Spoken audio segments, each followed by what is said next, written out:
Hello नमस्कार दोस्तों, मेरा नाम अमित है। दोस्तों आज का ये वीडियो आधारित है जीएसटी के ऊपर। आज के इस वीडियो में हम डिस्कस करेंगे कि जीएसटी की परिभाषा क्या होती है, जीएसटी में कितने टाइप के टैक्स होते हैं और जीएसटी के ऊपर कुछ प्रॉब्लम भी सॉल्व करेंगे जो कि यूज़फुल होगा क्लास 12, 11, 12 और बीकॉम लेवल तक के लिए, जिसमें कि जीएसटी के छोटे मोटे क्वेश्चन पूछे जाते हैं।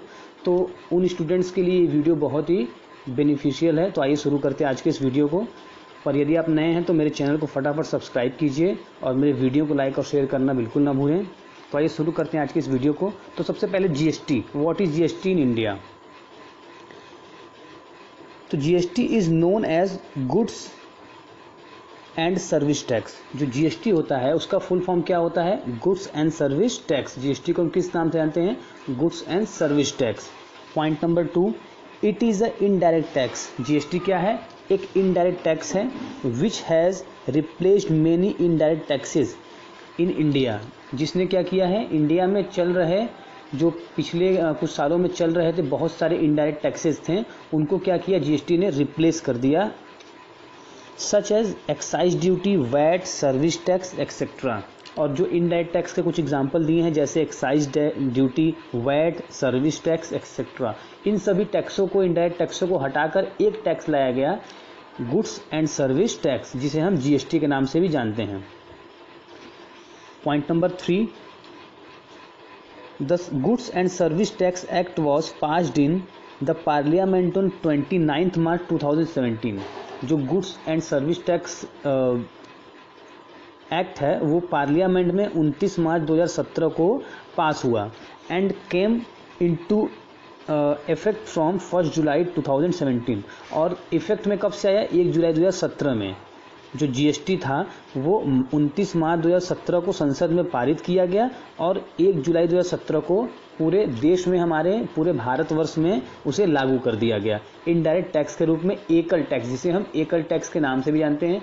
एकल टैक्स का क्या मतलब है कि जितने भी इनडायरेक्ट टैक्सेस थे जैसे excise duty, VAT, service tax, सारे टैक्सेस को हटाकर सिर्फ एक टैक्स लाया गया जिसे हम जीएसटी के नाम से जानते हैं। पॉइंट नंबर 4,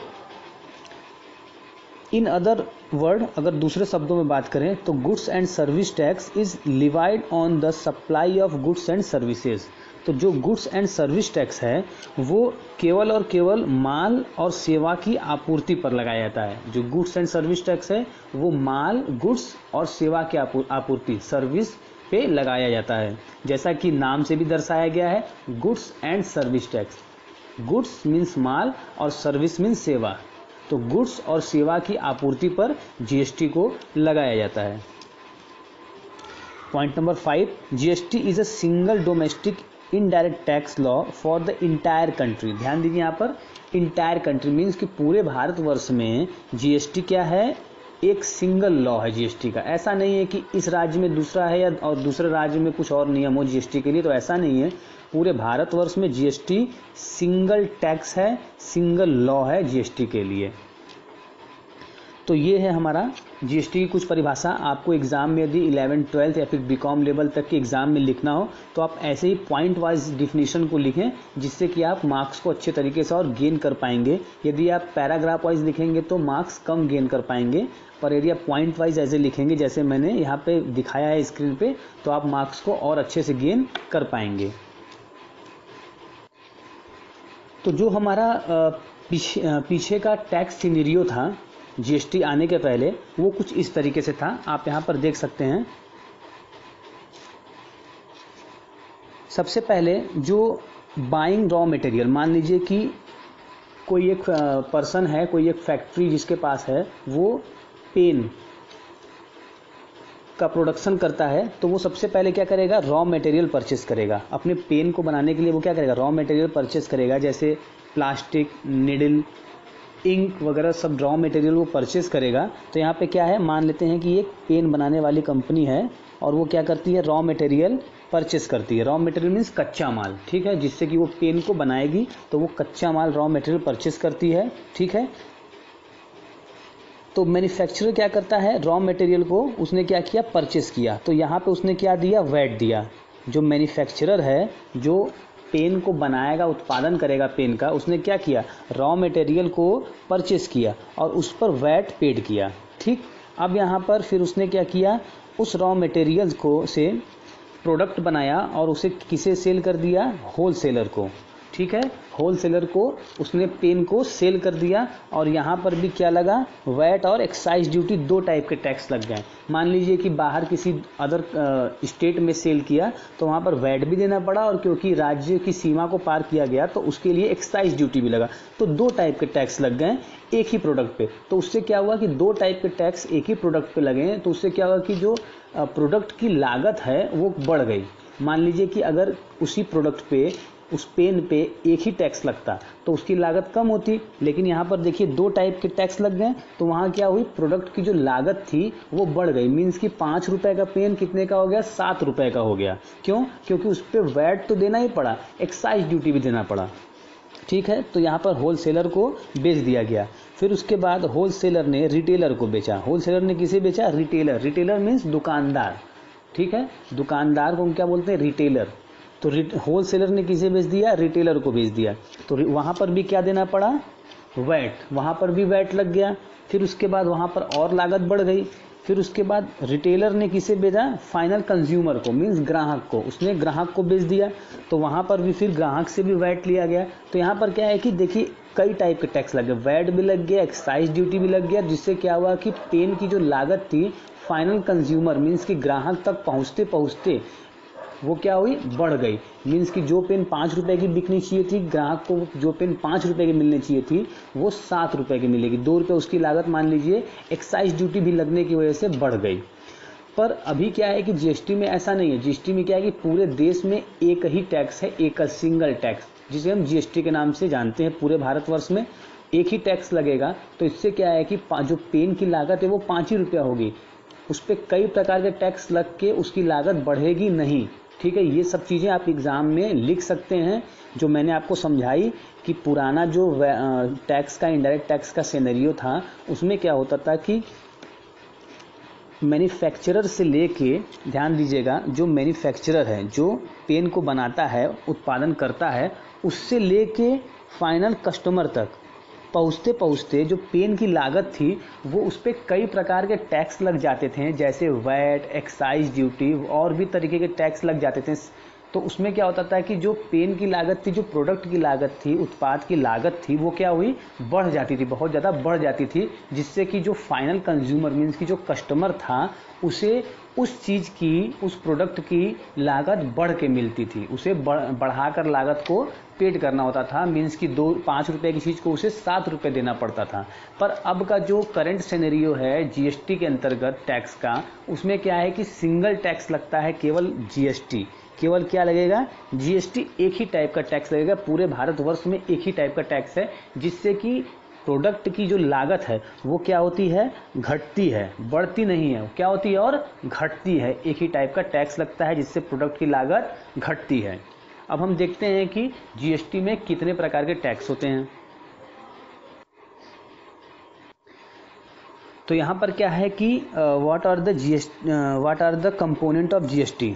जीएसटी के कंपोनेंट, कितने टाइप के जीएसटी के अंतर्गत कंपोनेंट हैं। तो यहाँ पर देखिए, there are 3 taxes applicable under the system of GST. ठीक है, कौन कौन से, जीएसटी, एसजीएसटी और आईजीएसटी। ये 3 टाइप के कंपोनेंट जीएसटी के अंतर्गत हैं। 3 टाइप के टैक्स लगते हैं। ठीक है, अच्छा, 3 टाइप के टैक्स मीन्स कि ये टैक्स एक ही है। ऐसा नहीं कि 3 टाइप के टैक्स है तो 3 तरह के टैक्स है, नहीं। जीएसटी एक ही है, एक ही टाइप का टैक्स है। उसके ये कंपोनेंट्स है, अवयव, जिसे हम हिंदी में क्या बोलते हैं, अवयव। मीन्स कि जीएसटी के अंतर्गत 3 प्रकार के अवयव होते हैं। सबसे पहला सीजीएसटी, आप देख सकते हैं स्क्रीन पे, CGST, it is the tax collected by the central government on the intra state sale. ठीक है, फॉर एग्जाम्पल, मैं आपको एग्जाम्पल देता हूँ यहाँ पर। तो यहाँ पर क्या है कि जो सीजीएसटी होता है, C means central, central GST. तो सीजीएसटी होता है वो पार्ट टैक्स का सेंट्रल गवर्नमेंट अपने पास रखती है। ठीक है, अच्छा, अब उसके बाद जो एसजीएसटी होता है, एस मीन्स स्टेट, राज्य, राज्य सरकार के हिस्से का ये टैक्स होता है। तो ये टैक्स कौन लेता है, it is the tax collected by the state government. On an intra state sale, ठीक है, राज्य के अंदर, इंट्रा स्टेट मीन्स राज्य के भीतर, मीन्स कि एक ही राज्य में, मीन्स कि मान लीजिए आप उत्तर प्रदेश में रह रहे हैं तो उत्तर प्रदेश में ही यदि आप कुछ खरीदते बेचते हैं, ठीक है, मान लीजिए आप वाराणसी में रह रहे हैं तो आपने वाराणसी से में लेके मान लीजिए किसी दूसरे जिले में, वाराणसी के ही किसी दूसरे जिले में आपने क्या किया कि गुड्स को खरीदा बेचा, तो उस पर क्या होगा कि CGST और SGST दो टैक्स लगेंगे। जीएसटी के अंतर्गत CGST और SGST दो टाइप के टैक्स आपको लगेंगे। टैक्स मान लीजिए आपके प्रोडक्ट पे 5% का टैक्स एप्लीकेबल होता है, तो जो 5% का टैक्स एप्लीकेबल होता है उसमें से 2.5% सेंट्रल गवर्नमेंट रखेगी और 2.5% स्टेट गवर्नमेंट रखेगी। क्लियर है? एक ही राज्य के अंदर यदि आप किसी प्रोडक्ट को खरीदते बेचते हैं और मान लीजिए सपोज करिए कि आपके प्रोडक्ट पे जो आपने खरीदा बेचा उस पे 5% टैक्स लगना है, तो 5% टैक्स में से 2.5% सेंट्रल गवर्नमेंट रखेगी CGST और 2.5% स्टेट गवर्नमेंट SGST रखेगी। मीन्स अब समझ में आपको आ गया होगा कि टैक्स एक ही है, उसको दो भागों में सिर्फ बांट दिया गया है। CGST और SGST दो भागों में बांट दिया गया है। टैक्स एक ही लगेगा, GST उस पर एप्लीकेबल होगा, जो कि CGST और SGST किस केस में? एक ही राज्य के अंदर माल के क्रय और विक्रय के केस में ये होता है। यदि आप सीमा को पार करेंगे किसी दूसरे राज्य से, मान लीजिए आप दिल्ली से वाराणसी के लिए, यूपी के लिए कोई प्रोडक्ट सेल परचेज करते हैं, आप यूपी में बैठे हैं, वाराणसी यूपी में बैठे हैं और आप दिल्ली से मान लीजिए कोई कार सेल परचेज करते हैं, तो मान लीजिए उस पर 18% टैक्स लगता है। ठीक है, अब आप इसको समझिए IGST क्या होता है। तो IGST क्या होता है? It is the tax collected by the central government for an inter state. Inter state means राज्य के बाहर, ठीक है, इंटर स्टेट। जैसे मान लीजिए महाराष्ट्र से तमिलनाडु, ठीक है, तो आप यहाँ पे महाराष्ट्र और तमिलनाडु का एग्जांपल ले लीजिए। आप मान लीजिए महाराष्ट्र में हैं और जिसको आप बेच रहे हैं वो तमिलनाडु में है, तो उस पर क्या होगा? मान लीजिए 18% का टैक्स लगना है। ठीक है, तो 18% के टैक्स को हम बांटेंगे नहीं। IGST means integrated, I means integrated GST। तो इस पे क्या है कि 18% का जो टैक्स है वो पूरा का पूरा केंद्र सरकार रखेगी, राज्य सरकार को कुछ नहीं मिलेगा इस केस में, IGST के केस में। कब? जब आप एक राज्य से दूसरे राज्य में किसी भी वस्तु का क्रय विक्रय करते हैं, आप अपने राज्य की सीमा को यदि लांघेंगे तो पूरा का पूरा जो टैक्स है वो केंद्र सरकार के हिस्से में जाएगा, राज्य सरकार को कुछ नहीं मिलने वाला है। ये सब पॉइंट्स आप क्लियरली एग्जाम में लिख सकते हैं, जिससे कि आप मार्क्स को गेन कर सकते हैं। तो जो GST होता है पूरे भारतवर्ष में एक ही सिंगल टैक्स है, जिसके 3 कंपोनेंट है, CGST, SGST, IGST। यदि आप राज्य के अंदर एक ही राज्य में किसी वस्तु का क्रय विक्रय करते हैं तो उस पर CGST और IGST रहेगा। मीन्स के यदि 5% टैक्स लगना है तो 2.5% राज्य सरकार रखेगी, 2.5% केंद्र सरकार रखेगी। लेकिन यदि आप IGST, यदि आप राज्य के सीमा को लांघते हैं, एक राज्य से दूसरे राज्य में क्रय विक्रय करते हैं, तो उस पर एक ही टाइप का टैक्स लगेगा, IGST। ठीक है, और पूरा का पूरा जो IGST 18% टैक्स है या 12% टैक्स है या 5% टैक्स लगना है, जितना भी टैक्स लगना है पूरा का पूरा टैक्स केंद्र सरकार अपने हिस्से में डाल लेगी। इस स्थिति में राज्य सरकार को कुछ भी नहीं मिलेगा। तो ये है आपका GST का कुछ डिफिनीशन मैंने आपको समझाया। यदि आपको वीडियो अच्छा लगा तो प्लीज़ लाइक करना बिल्कुल ना भूलें। अब हम बढ़ते हैं GST के कुछ प्रॉब्लम्स को सॉल्व करते हैं, जो कि एग्जाम में आपके पूछे जा सकते हैं। जनरल एंट्री बेसिक होता है, तो मैं आपको जनरल एंट्री ही समझाने वाला हूं।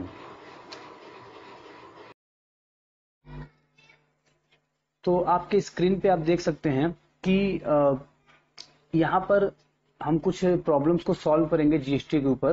तो आइए शुरू करते हैं। तो आप क्वेश्चन को देखिए सबसे पहले। तो यहाँ पर क्वेश्चन सबसे पहले क्या है कि pass entry in the books of Mukherjee and sons. Mukherjee and sons की बुक्स में आपको एंट्री पास करनी है। Assuming all transaction have taken place within the state of Uttar Pradesh. जो सभी ट्रांजैक्शन है वो उत्तर प्रदेश में ही किए गए हैं, मीन्स कि एक ही राज्य के अंदर, मीन्स कि इस पे सीजीएसटी और एसजीएसटी का टैक्स लगेगा, आईजीएसटी से इसका कोई मतलब नहीं है। जैसा कि मैंने आपको डिफिनीशन समझाते वक्त समझाया कि आईजीएसटी जब आप एक राज्य से दूसरे राज्य में डाकते हैं तब आप क्या करते हैं, आपके ऊपर आईजीएसटी लगता है। लेकिन आप एक ही राज्य के अंतर्गत सेवाओं या फिर माल का क्रय विक्रय करते हैं तो आपके ऊपर सीजीएसटी और एसजीएसटी लगेगा। तो यहाँ पर टैक्स का रेट भी एज्यूम किया गया है कि सीजीएसटी 9% और एसजीएसटी 9%, मीन्स की जो टैक्स लगना है वो 18% लगना है, और वो 18% टैक्स दो भागों में बढ़ जाएगा, सीजीएसटी 9% और एसजीएसटी 9%। तो सबसे पहला क्वेश्चन यहाँ पे ट्रांजेक्शन क्या कह रहा है, 1 मार्च को purchase goods of ₹5 lakh from Mehta brother, Mehta brother से 5 लाख रुपए का गुड्स क्या कर रहे हैं, हम खरीद रहे हैं, क्रय कर रहे हैं, परचेस कर रहे हैं। तो इसके लिए हम जनरल एंट्री पास करते हैं। तो सबसे पहले 1 मार्च को, मार्च 1 को क्या होगा, हम क्या करेंगे, गुड्स परचेस कर रहे हैं किससे, मेहता ब्रदर्स से। तो यहाँ पर एंट्री क्या हो जाएगी गुड्स परचेस की, अगर हम पहले गुड्स परचेस जनरल एंट्री यदि आपको याद हो तो हम गुड्स परचेस की जनरल एंट्री क्या करते थे, परचेस अकाउंट डेबिट करते थे, और जिससे हम परचेस करते थे उसको क्रेडिट करते थे, means purchase account debit to Mehta brothers. Entry क्या होगी, परचेस अकाउंट डेबिट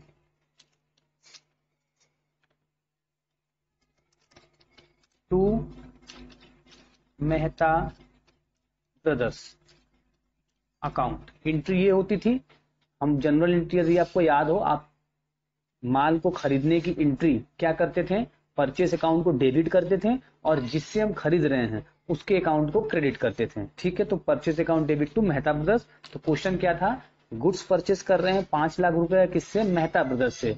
तो यहाँ पर purchase account debit to Mehta brothers. अच्छा, तो यहाँ पर अब क्योंकि हम जीएसटी के पर्पज से, ये अकाउंटिंग किसके पर्पज से कर रहे हैं, जीएसटी के पर्पज से, तो यहाँ पर जीएसटी भी तो जुड़ेगा। ये तो एक नॉर्मल एंट्री हुई, ये तो एक, जब हम परचेस सीखते थे तो यहाँ पर एक नॉर्मल एंट्री करते थे, लेकिन अभी क्या है कि हम जो 5 लाख रुपए का माल क्रय कर रहे हैं मेहता ब्रदर्स से, उस पर 9% सीजीएसटी और 9% एसजीएसटी भी लग रहा है। तो ये भी तो हमारे जो है कि अकाउंटिंग का पार्ट बनेगा। तो यहाँ पर जो 5 लाख रुपए का गुड्स हम परचेस कर रहे हैं, तो हमारा जो परचेस का जो कॉस्ट है वो कितना पड़ेगा, अब बात को समझिए। 5 लाख रुपए ये हमारा जो है कि मटेरियल जो हम परचेस कर रहे हैं, जो भी गुड्स परचेस कर रहे हैं उसकी प्राइस हो गई। अच्छा, अब उसके बाद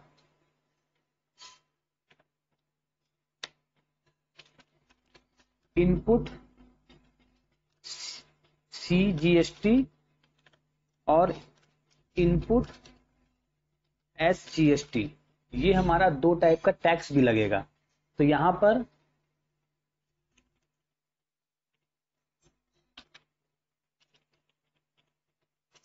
डेबिट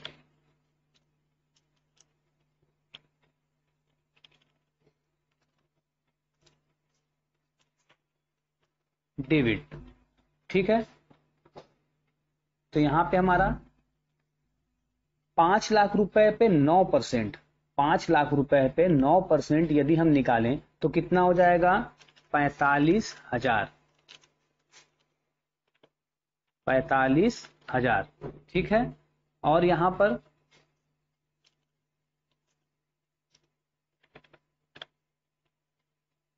5,90,000, और नरेशन क्या लिखेंगे,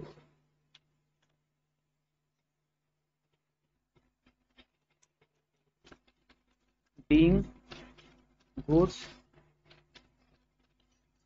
purchased from मेहता ब्रदर्स। अब इस एंट्री को मैं आपको समझाता हूं, इस एंट्री को समझने की कोशिश करिए।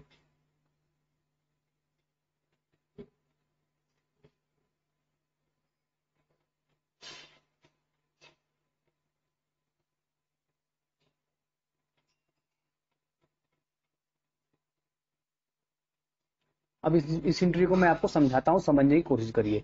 तो यहाँ पे क्या हो रहा है कि मेहता ब्रदर्स से हम माल परचेस कर रहे थे, क्रय कर रहे थे 5 लाख रुपए का, जैसा कि आप क्वेश्चन पढ़ लीजिए कि purchase goods for ₹5 lakh from Mehta brothers. 5 lakh रुपए का माल किससे खरीद रहे हैं? मेहता ब्रदर्स से। और उस पर 9% CGST लगना है और 9% SGST लगना है। ठीक, कभी भी जब हम परचेस करते हैं तो जो उस पे टैक्स लगता है, यदि हम परचेस की एंट्री पास करते हैं तो जो उस पे टैक्स लगता है वो टैक्स हमेशा डेबिट में जाता है। परचेस के समय जो टैक्स लगता है वो टैक्स हमेशा डेबिट में जाता है, और सेल्स के समय जो टैक्स लगता है वो टैक्स हमेशा क्रेडिट में जाता है। तो जब हम सेल की एंट्री पास करेंगे तो उस चीजों की बात करेंगे, अभी हम केवल परचेस की बात करते हैं।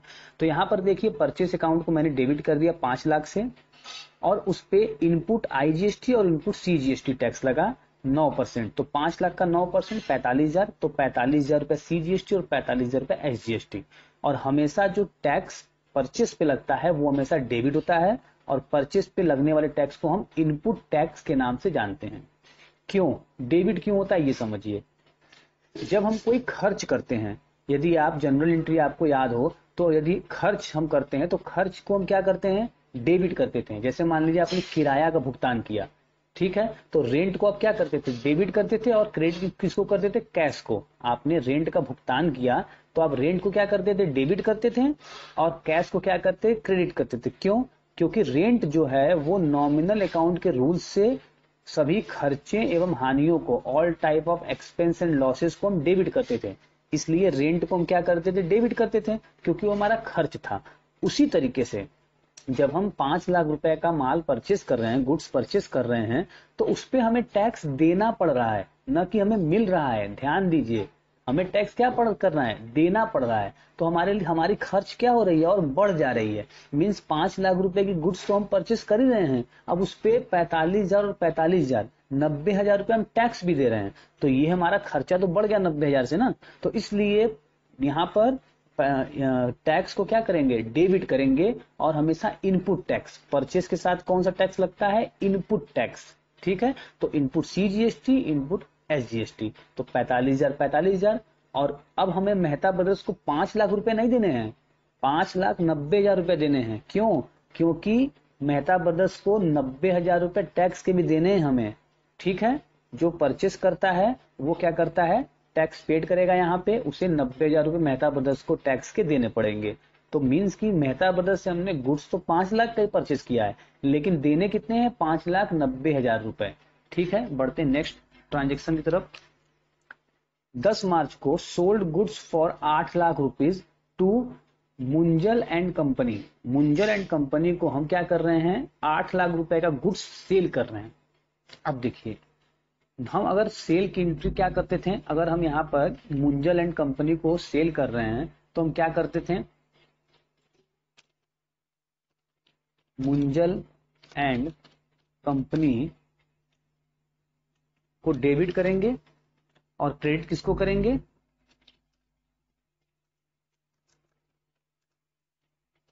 Sales account. सेल्स अकाउंट को क्या करते थे? क्रेडिट। ये हमारी सेल की एंट्री होती थी। यदि हम मुंजल एंड कंपनी को माल विक्रय कर रहे हैं तो विक्रय की एंट्री, सेल की एंट्री क्या होती थी? Munjal and company account debit to sale. अच्छा, अब उसके बाद जो हमारी सेल की लागत है वो कितनी है? तो हम कितने का सेल कर रहे हैं? 9 लाख रुपए का।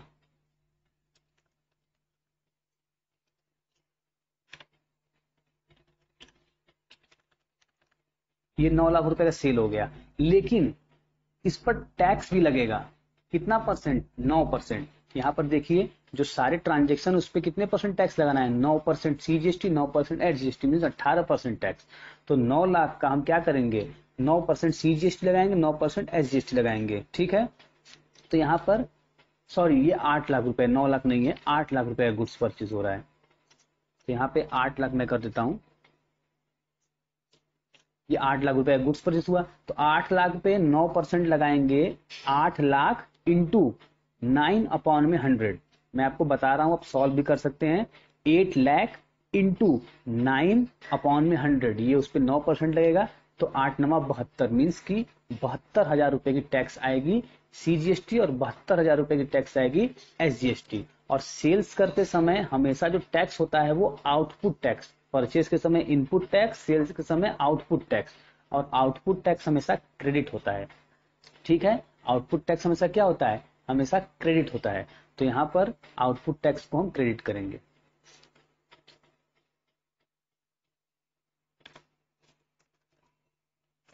To output tax CGST to output tax SGST, ये हो गया हमारा।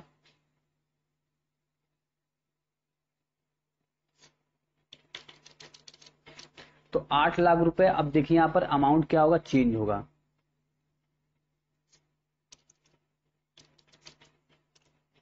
कैसे चेंज होगा, यहां पर जो हमारी सेल की लागत थी वो कितनी थी, ध्यान दीजिए।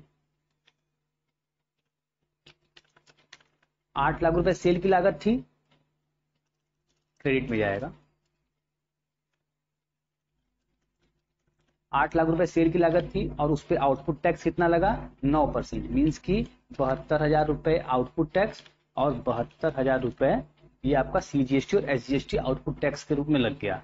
तो अब जो है वो हम मंजुल एंड कंपनी को से हम कितना लेना है हमें, 9,44,000, 9,44,000 रुपए। 8 लाख रुपए की हमने तो उसे गुड्स सेल किया ही है, 72,000 रुपए CGST और 72,000 रुपए SGST का भी हम उससे लेंगे। ठीक है, यहां पर देंगे नहीं, लेंगे। क्यों, क्योंकि हमेशा सेल करने वाला ही टैक्स को कलेक्ट करता है। यहां पर देखिए हमने परचेस किया था तो हमने टैक्स को क्या किया, भुगतान किया। ठीक है, यहां पर हम सेल कर रहे हैं तो टैक्स क्या करेंगे, लेंगे, इसलिए टैक्स क्रेडिट में आ गया। एक तरीके से हमारी इनकम मानी जाएगी, लेकिन ये हमारी इनकम है नहीं, ये तो हम गवर्नमेंट के खाते में जमा करा देंगे। टैक्स हमेशा क्या करते हैं, गवर्नमेंट के खाते में जमा करा दिया जाता है, ये हमारी इनकम है नहीं। लेकिन क्योंकि हमें मिल रहा है इसलिए हम इनकम मान के चलेंगे, केवल जनरल समझने के पर्पज से। तो इसलिए इनकम को हम क्या करते हैं, क्रेडिट में डालते हैं, इसलिए आउटपुट टैक्स को मैंने क्रेडिट में डाल दिया है। ठीक है, तो यहां पर हमारा 9,44,000 रुपए हमें मंजूर एंड कंपनी से मिलेंगे। बढ़ते हैं नेक्स्ट क्वेश्चन की तरफ। नेक्स्ट ट्रांजेक्शन है paid for advertisement 40,000 by cheque. हमने कुछ एडवर्टाइजमेंट किया होगा, उसके लिए हमने क्या किया, 40,000 का रुपीज का एडवर्टाइजमेंट किया और चेक से पेमेंट कर दिया। ठीक है, अच्छा, तो यहां पर देखिए कितने मार्च को, 15 मार्च को।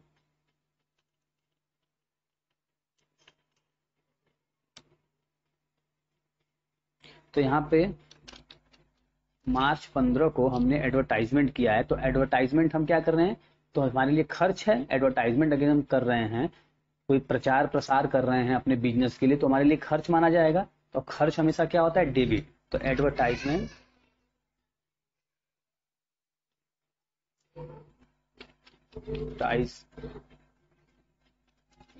अकाउंट को क्या करेंगे, डेबिट करेंगे।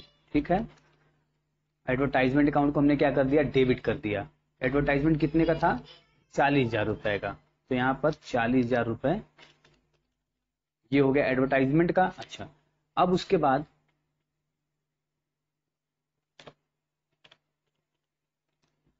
एडवर्टाइजमेंट हम कर रहे हैं तो हम क्या कर रहे हैं, खर्च कर रहे हैं, तो उस पर हमें टैक्स देना पड़ेगा।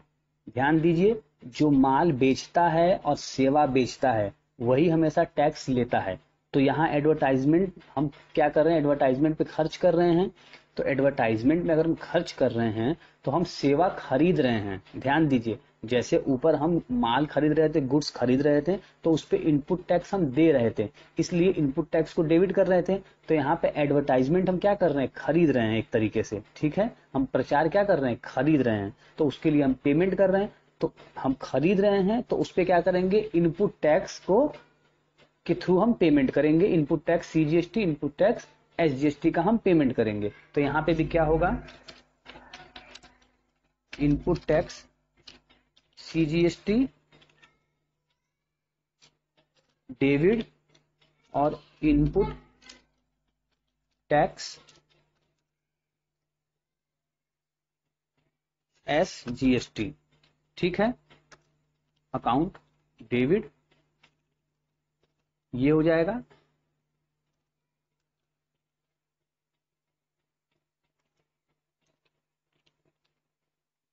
और 40,000 पे 9% का टैक्स लगेगा। तो 40,000 पे 9% का टैक्स लगेगा तो कितना लगेगा, 40,000 पे 9% का टैक्स यदि हम कैलकुलेट करें तो 3,600 रुपये लगेगा। 3,600 रुपये ये हमारा क्या हो जाएगा, 40,000 पे 9%, 3,600 रुपये का CGST, 3,600 रुपये का SGST। अब उसके बाद क्रेडिट क्या होगा, हम चेक से पेमेंट कर रहे थे तो बैंक अकाउंट को क्या कर देंगे, क्रेडिट कर देंगे।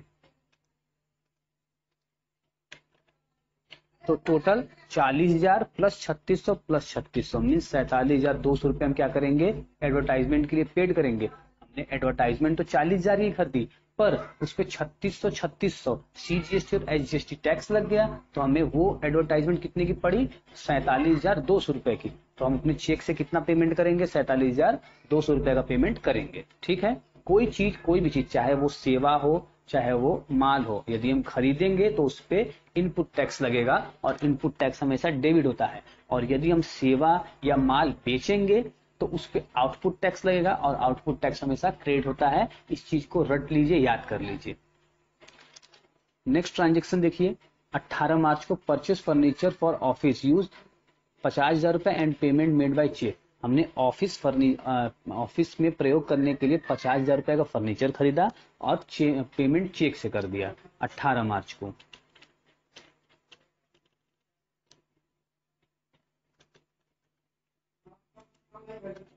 मार्च 18 हम क्या कर रहे हैं, फर्नीचर परचेस कर रहे हैं, तो यहाँ पे फर्नीचर अकाउंट को डेबिट करेंगे। यहाँ पर भी हम क्या कर रहे हैं, खरीद रहे हैं, तो इनपुट टैक्स लगेगा। ठीक है, और input tax CGST debit input tax SGST। ठीक है, input tax CGST, input tax SGST। Furniture की हमारी जो लागत थी वो कितनी थी, ध्यान दीजिए, 50,000 रुपए। 50,000 रुपए का फर्नीचर खरीदा, और उस पे जो 50,000 रुपए पे 9% टैक्स लगेगा, कितना हो जाएगा, 4,500 और 4,500। ठीक है, अच्छा, पेमेंट हम कैसे कर रहे हैं, पेमेंट हम चेक से कर रहे हैं, तो यहाँ पर हम बैंक के थ्रू पेमेंट कर देंगे, और यहाँ पर टोटल 50,000 प्लस 4,500 प्लस 4,500 59,000 रुपीज हम अपने चेक से पेमेंट कर देंगे फर्नीचर खरीदते समय। 50,000 की फर्नीचर, 4,500 CGST, 4,500 SGST। बढ़ते हैं नेक्स्ट ट्रांजेक्शन की तरफ। 25 मार्च को paid for printing and stationery 8,000। Printing and stationery का आइटम हम खरीद रहे हैं 8,000 रुपए में। तो मार्च 18 को तो प्रिंटिंग एंड स्टेशनरी हम खरीद रहे हैं, तो यहां पर प्रिंटिंग एंड स्टेशनरी अकाउंट को हम क्या करेंगे, डेबिट करेंगे, क्योंकि खरीद रहे हैं तो इस पे इनपुट टैक्स लगेगा। तो इनपुट टैक्स CGST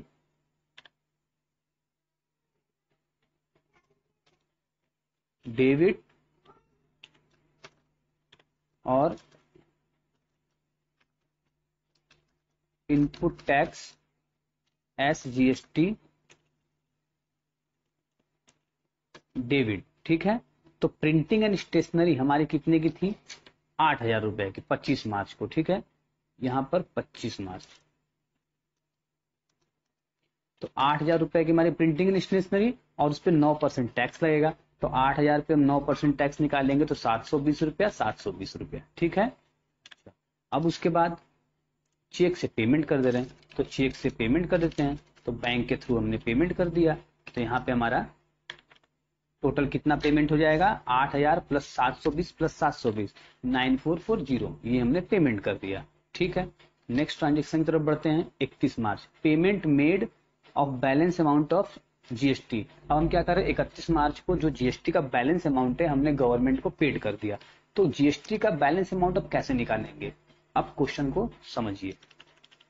देखिए, सबसे पहले हम जितने भी इनपुट टैक्स हैं उसको ऐड करेंगे। तो इनपुट टैक्स ध्यान दीजिए, यहाँ पर देखिए 1 मार्च को जो ट्रांजेक्शन है यहाँ पर इनपुट टैक्स कितना है, 45,000 रुपए। इनपुट टैक्स कितना है, 45,000 रुपए। अच्छा, CGST 45,000 रुपए है और SGST भी 45,000 रुपए है। हम एक ही टैक्स को जोड़ेंगे, दोनों टैक्स को जोड़ने की जरूरत नहीं है, तो हम CGST ही जोड़ लेते हैं। क्यों? क्योंकि जो CGST का अमाउंट है वही SGST का अमाउंट है। तो अगर CGST 1 लाख रुपए आया तो SGST भी 1 लाख रुपए ही आएगा, क्योंकि दोनों का अमाउंट सेम है। ठीक है, तो हम एक ही टैक्स जोड़ते हैं। तो यहाँ पे देखिए 45,000 रुपए का टैक्स लगा। अच्छा, अब उसके बाद सेकेंड ट्रांजेक्शन में आउटपुट टैक्स हो गया, तो इसको भी हम छोड़ देते हैं। तो 45,000 रुपए, फिर देखिए 3600 रुपए लगा। ठीक है, तो यहां पर हम जोड़ते चलेंगे 45,000 रुपए प्लस 3600 रुपए, फिर उसके बाद फिर इनपुट टैक्स लगा देखिए 4500 रुपए 18 मार्च को, प्लस 4500 रुपए, फिर इनपुट टैक्स लगा 720 रुपए, तो 720 रुपए ऐड कर दीजिए उसमें। ठीक है, तो टोटल हमारा जो टैक्स हो जाएगा वो हो जाएगा 53,820। ध्यान दीजिए, मैं यहाँ पे लिख देता हूँ, इनपुट टैक्स जो है वो 53,820 रुपए है। ठीक है, तो 53,820 CGST और 53,820 SGST, क्योंकि दोनों का अमाउंट सेम होता है। अच्छा, अब आउटपुट टैक्स को जोड़ते हैं, फिर से ऊपर चलते हैं। तो आउटपुट टैक्स देखिए यहाँ पर कितना है, 72,000 रुपए। ठीक है, और किसी में आउटपुट टैक्स नहीं, और कहीं आउटपुट टैक्स नहीं है। तो यहाँ पे जो हमारा आउटपुट टैक्स है वो 72,000 रुपए है। ठीक, इनपुट टैक्स सारे ट्रांजेक्शन में डेबिट हुआ है और आउटपुट टैक्स सारे ट्रांजेक्शन में क्रेडिट हुआ है। ठीक है, इसमें कोई आपको डाउट नहीं है। अच्छा, तो यहां पर हम क्या करेंगे, 31 मार्च 31 को एंट्री पास करेंगे। जब हम टैक्स का फाइनल टैक्स का पेमेंट करते हैं तो हम करते क्या हैं कि जो चीजें डेबिट हुई हैं उन्हें क्रेडिट कर देते हैं और जो चीजें क्रेडिट हुई हैं उन्हें डेबिट कर देते हैं। तो इनपुट टैक्स क्या हुआ था, डेबिट हुआ था, तो उसको हम क्रेडिट कर देंगे, और आउटपुट टैक्स क्रेडिट हुआ था तो उसको हम डेबिट कर देंगे। ठीक है, तो आउटपुट टैक्स को हम डेबिट करते हैं। Output tax CGST, output tax SGST। ठीक है, ये हमारा हो गया इनपुट आउटपुट टैक्स। कितना कितना था, डेबिट डेबिट। ठीक है, तो जो हमारा आउटपुट टैक्स था वो कितना था, 72,000 रुपए और 72,000 रुपए, ये हमारा हो गया आउटपुट टैक्स। अच्छा, अब उसके बाद इनपुट टैक्स सारे ट्रांजेक्शन में हमने डेबिट किया था तो उसको अब हम क्रेडिट करेंगे।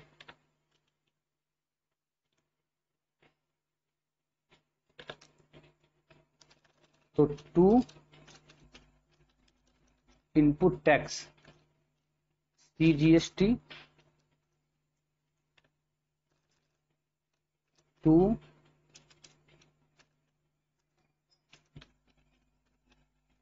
Output tax SGST। ठीक है, ये हमारा टैक्स लगेगा। सॉरी, यहां पर इनपुट होगा, आउटपुट नहीं, इनपुट टैक्स। ठीक है, अच्छा, अब यहां पर जो हमारा इनपुट टैक्स आया था वो कितना आया था, 53,820 रुपए, 53,820 रुपए। ठीक, अब हमारा जो बैलेंसिंग फिगर आएगा वो देखिए कितना आएगा, तो 72,000 और 72,000 हम जोड़ देंगे आपस में तो कितना हो जाएगा, 1,44,000 रुपए। मीन्स की जो डेबिट में अमाउंट है कितना है, 1,44,000। ध्यान दीजिएगा, जो डेबिट में अमाउंट है मैं आपको करके दिखाता हूं। तो जो डेबिट का टोटल अमाउंट आ रहा है, डेबिट टोटल अमाउंट कितना आ रहा है, 1,44,000 रुपए आ रहा है। और जो क्रेडिट का टोटल आ रहा है, टोटल अमाउंट कितना आ रहा है, ध्यान दीजिए, 53,820 प्लस 53,820, तो हमारा कितना हो जाएगा, ये टोटल 1,07,640, 1,07,640। ठीक, अच्छा, यदि हम इसमें से घटा दें तो 1,44,000 को यदि हम घटा दें तो हमारा कितना हो जाएगा, 36,360 रुपए। ठीक है, कितना हो जाएगा, 36,360 ₹36,360।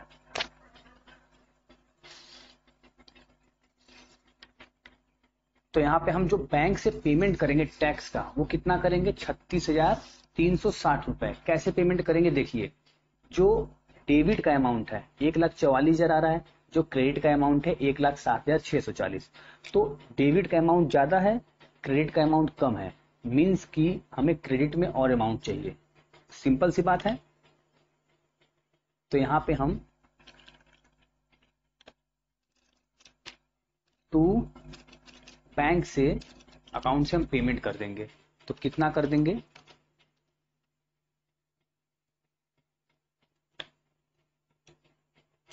₹36,360 यहाँ हम पेमेंट कर देंगे बैंक से। तो ये हमारा क्या हो जाएगा? इस तरीके से हमारे पास से ₹36,360 का गवर्नमेंट को टैक्स गया। कैसे? देखिए, मैंने इनपुट टैक्स ₹53,820 प्लस ₹53,820 हर जगह दे रखा था मैंने, और आउटपुट टैक्स मैंने ले कितना रखा था? ₹72,000 प्लस ₹72,000। तो टोटल जो आउटपुट टैक्स है वो हमारा कितना आया था? 72,000 प्लस ₹72,000, मीन्स कि ₹1,07,640 हमारा टोटल क्रेडिट का अमाउंट था, और ₹1,44,000 हमारा डेबिट का अमाउंट था। तो अगर हम 1,44,000 में से ₹1,07,640 घटा दें तो हमारा जो बैलेंस आएगा वो कितना आएगा? वो यही तो आएगा, ₹36,360। तो यही हमें गवर्नमेंट को पेमेंट करना है। तो डेबिट में 1,44,000, क्रेडिट में 1,07,640, मीन्स की क्रेडिट का अमाउंट कम है, तो क्रेडिट में बैलेंस शीट फिगर हमने डाल दिया ₹36,360। यही हमें गवर्नमेंट को पेमेंट करना है। तो इस तरीके से आप जनरल एंट्री अपने एग्जाम में पास कर सकते हैं जीएसटी के लिए। इसी जनरल एंट्री को अच्छे से समझिए, इसी जनरल एंट्री को लगाइए, और मैं आपको कुछ और क्वेश्चन दे देता हूं, उसको आप एंट्री को पास कीजिए। तो ये आपका क्वेश्चन मैं आपको दे देता हूं, ये देखिए क्वेश्चन नंबर 2 है, आप इसे नोट डाउन कर लीजिए। यहाँ पर क्या है कि पास एंट्री पास करना है, और यहाँ पर भी जो टैक्स रेट रखा गया है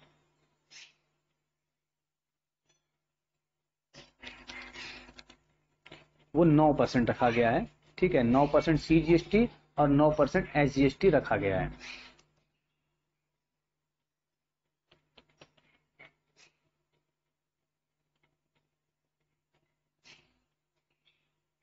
तो यहाँ पर आप क्वेश्चन को देख लीजिए और क्वेश्चन को नोट डाउन कर लीजिए। 4 मार्च को purchase goods for 5 lakh from Sunil brothers. 7 मार्च को क्या हो रहा है? गुड्स रिटर्न कर रहे हैं सुनील ब्रदर्स को 20,000 का। तो जब देखिए गुड्स रिटर्न की एंट्री करेंगे तो एंट्री कैसे करेंगे? जब हम जो गुड्स हम परचेस करके लाए थे तो इनपुट को हमने क्या किया था? डेबिट किया था। तो जब हम क्या करेंगे? गुड्स को परचेस करेंगे तो हम क्या करेंगे? आप थोड़ा इसमें दिमाग लगाइए। जब हमने गुड्स को परचेस किया था तो इनपुट किया था क्या? डेबिट। लेकिन जब वही गुड्स को रिटर्न करेंगे तो इनपुट ऐसा नहीं है कि हम क्रेडिट में आउटपुट टैक्स डाल देंगे, नहीं, इनपुट टैक्स ही डालेंगे, लेकिन क्रेडिट में आ जाएगा। मैं इसकी एंट्री आपको पास करके दिखा देता हूं, समझा देता हूं। देखिए,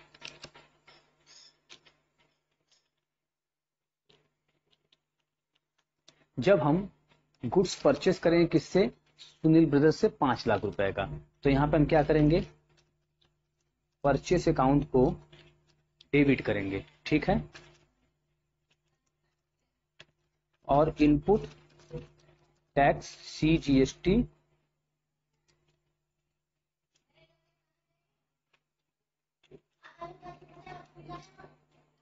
और इनपुट टैक्स SGST यहां पे हम डेबिट करते हैं, और क्रेडिट क्या करते हैं? Sunil brothers to Sunil brothers, ठीक है। तो यहां पर जो 5 लाख रुपए का हम गुड्स परचेस करते हैं, ये 5 लाख रुपए का गुड्स हो गया, और उस पे जो टैक्स लगता 5 लाख पे 9% टैक्स लगता, तो कितना लगता? आप कैलकुलेट कर लीजिए। यदि हम 5 लाख पे 9% अप्लाई करेंगे तो 45,000 रुपए हमारा आ जाएगा। तो 45,000 रुपए हमारा डेबिट में यहां आ जाएगा, और यहाँ 45,000। तो टोटल कितना हो जाएगा? 5,90,000 रुपए। तो 5,90,000 रुपए हमें किसे देने हैं? सुनील ब्रदर्स को। अच्छा, अब उसके बाद यहाँ पे हम सुनील ब्रदर्स को कुछ रिटर्न भी कर रहे हैं गुड्स, तो रिटर्न कर रहे हैं तो देखिए गुड्स रिटर्न करेंगे तो यहाँ पर 20,000 रुपए का गुड्स रिटर्न कर रहे हैं, तो 20,000 रुपए का गुड्स हम रिटर्न करेंगे तो अब देखिए क्या होता है। तो गुड्स रिटर्न करने की एंट्री क्या हो जाएगी, सुनील ब्रदर्स से हमने परचेस किया था तो परचेस रिटर्न करेंगे, तो सुनील ब्रदर्स को क्या कर देंगे, डेबिट में, सुनील ब्रदर्स को डेबिट कर देंगे, ठीक। और क्रेडिट किसे करेंगे, परचेस रिटर्न, ठीक है। परचेस रिटर्न के अकाउंट को क्या करेंगे, हम क्रेडिट कर देंगे। और साथ ही साथ input tax, input tax CGST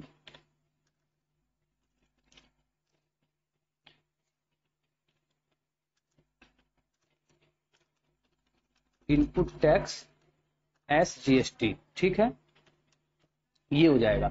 अब आप सोच रहे होंगे कि इनपुट टैक्स तो हमेशा सर ने बोला क्रेडिट होगा, तो यहाँ पर सॉरी डेबिट होगा, तो यहाँ पर क्रेडिट क्यों कर रहे हैं, डेबिट होगा इनपुट टैक्स हमेशा, ये सत्य है, लेकिन परचेस के केस में यहाँ पर हम उसी परचेस को रिटर्न कर रहे हैं, तो ऐसा थोड़े है कि हम आउटपुट टैक्स लगा देंगे। आउटपुट टैक्स का रिलेशन हमेशा सेल्स के साथ होता है और इनपुट टैक्स का रिलेशन हमेशा परचेस के साथ। तो परचेस रिटर्न करेंगे तो ऐसा थोड़े है कि उस पर आउटपुट टैक्स लग जाएगा, इनपुट टैक्स लगेगा, लेकिन क्योंकि हम गुड्स को खरीद नहीं रहे हैं, रिटर्न कर रहे हैं, तो वही चीज उल्टा हो जाएगा, इनपुट टैक्स हमारा डेबिट से क्रेडिट में आ जाएगा और परचेस जो डेबिट होता है वो क्रेडिट में परचेस रिटर्न आ जाएगा। तो परचेस की हमारी जो लागत थी वो कितनी थी, जो हम रिटर्न कर रहे हैं वो हम क्वेश्चन में देखते हैं। तो यहाँ पर हम 20,000 रुपए गुड्स रिटर्न कर रहे हैं, तो 20,000 रुपए गुड्स हमने रिटर्न कर दिया क्रेडिट में। अच्छा, उस पर टैक्स कितना लगेगा, वही 9%। तो यहाँ पर जो हमारा 20,000 रुपए पे टैक्स लगेगा तो 9 दूना 18, 1,800 रुपए CGST, 1,800 रुपया SGST, ये हमारा टैक्स लग गया। अब उसके बाद टोटल कितना हो जाएगा, 23,600 रुपया, 23,600 रुपया हमारा सुनील ब्रदर्स को हमको कम देने हैं अब। तो इस तरीके से हम एंट्री को करेंगे और अंत में जब हम सारी एंट्री को पास कर लेंगे तो हम वही फंडा अपनाएंगे कि जितना इनपुट टैक्स है उसको जोड़ेंगे, जितना आउटपुट टैक्स है उसको जोड़ेंगे और दोनों को आपस में घटा देंगे और बैलेंस जो आएगा वो बैंक के थ्रू गवर्नमेंट को पेड कर देंगे। अच्छा, दूसरी चीज, अब इसमें दूसरी चीज क्या है, तो अब यहाँ पे हम क्या करेंगे, जो इनपुट टैक्स हमारा डेबिट हुआ था, ठीक है, तो इनपुट टैक्स मान लीजिए मैं इसी क्वेश्चन में आपको समझाता हूँ। इनपुट टैक्स यहाँ पे कितना है, 45,000 रुपए, तो 45,000 रुपए में से 1,800 माइनस कर देंगे। 45,000 रुपए में से हम क्या करेंगे, 1,800 माइनस कर देंगे, तो 45,000 माइनस 1,800 तो हमारा कितना आ जाएगा, 43,200 रुपया आ जाएगा। मीन्स कि नेट इनपुट हमारा कितना हुआ टैक्स, 43,200 ही हुआ। तो 43,200 से हम इनपुट टैक्स को टैक्स पेड करते समय क्रेडिट कर देंगे और जितना आउटपुट टैक्स है उसको डेबिट कर देंगे। फिर उन दोनों का जो बैलेंस आएगा वो क्या हो जाएगा, हमारा गवर्नमेंट को हम पेड करेंगे। तो इस तरीके से आप क्वेश्चन को करिएगा और यहाँ पे आप क्वेश्चन को नोट डाउन कर लीजिए। मैं क्वेश्चन को स्क्रीन पे दिखा देता हूं, आप क्वेश्चन को नोट डाउन कर लीजिए।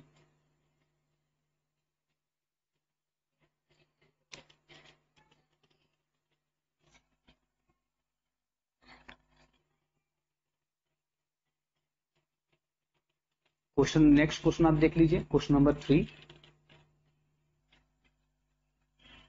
ठीक है। तो यहाँ पर स्क्रीन पे मैंने क्वेश्चन दिखा दिया, आप क्वेश्चन को सॉल्व कीजिए। कोई क्वेरी हो तो आप मुझसे कमेंट बॉक्स में पूछ सकते हैं, मैं उस क्वेश्चन को सॉल्व करा दूंगा, ठीक है। तो अभी तक के लिए थैंक यू, और मेरा वीडियो यदि आपको पसंद आया तो प्लीज लाइक और शेयर करना बिल्कुल ना भूलें और कमेंट करके बताएं कि वीडियो आपको कैसा लगा।